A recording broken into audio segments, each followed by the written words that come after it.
2019, 2022 आणि 2023लाही आपल्याला खलनायक ठरवलं गेलं.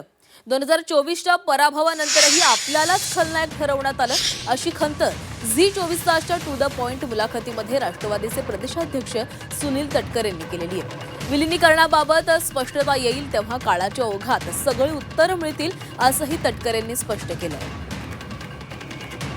हे विलिनीकरण तटकरेंना नको आहेत. तटकरे या विलिनीकरणाचे खलनायक आहेत, असं एक चित्र तयार केलं जातं. मी तेच सांगितलं ना की एकदा ते विलिनीकरणाची सगळी स्पष्टता समोर येऊ द्या, म्हणजे मग कोण खलनायक किंवा काय त्याची बाबी येतील.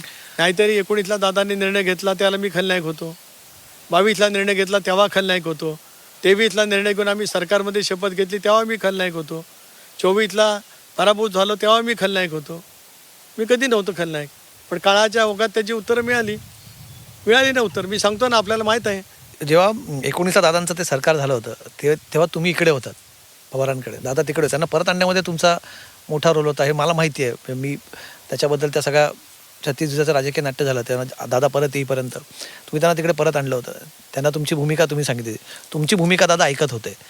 तर तुमची भूमिका याच्यामध्ये काय होती? विलिनीकरण व्हावं की न व्हावं? एक कसं आहे की आज या विषयावरती एका वेगळ्या वळणावरती दुर्दैवाने एक तर दादांचं दुर्दैवी निधन, त्यानंतर या विलिनीकरणाबाबतीमध्ये केलं गेलेलं भाष्य 7-8 जबाबदार नेत्यांच्याकडनं, अशा वेळेला त्या बाबतीमध्ये मी आज काय बोलू इच्छित नाही.